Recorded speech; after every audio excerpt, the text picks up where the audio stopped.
It's time now for some real education. Have you noticed all show today? Every one of our shows today was about petulant, childish, off-the-rail teachers. It's, by all means, mom and dad out there, go ahead. Email me about why I'm too hard on teachers. It is never ending. It's time to balance that out with a little real education. François-Marie Arouet, I believe is how the French would pronounce it, 1694, born late in the 17th century, lived all the way through the Enlightenment period, known by his very famous nom de plume. Before there was a Cher, before there was a Madonna, there was a Voltaire. And he was a bad ass when it comes to social commentary. So let's take a look at today's quotes from Voltaire. Quote, animals have these advantages over men. They never hear the clock strike. They die without any idea of death. They have no theologians to instruct them. Their last moments are not disturbed by unwelcome and unpleasant ceremonies. Their funerals cost them nothing, and no one starts lawsuits over their wills.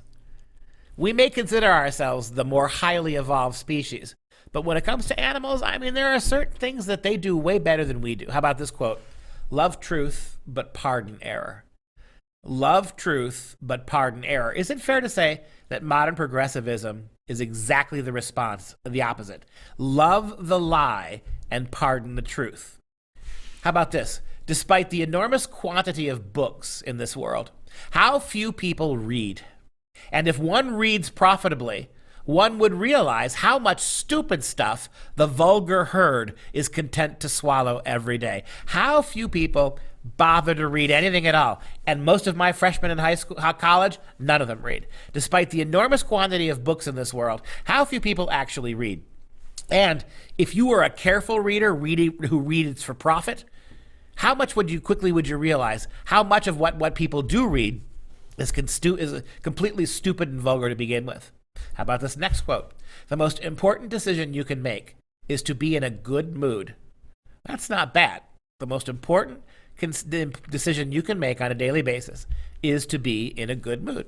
And finally, very famous, s'il Dieu n'existait pas, il faut inventer. If God did not exist, it would be necessary to invent him. That has deep, deep, deep consequences. The mostly atheist philosopher basically recognizes that if God had never existed, mankind could not have survived without inventing him. That without the idea of God, civilization could never have moved forward. That's a heck of an observation.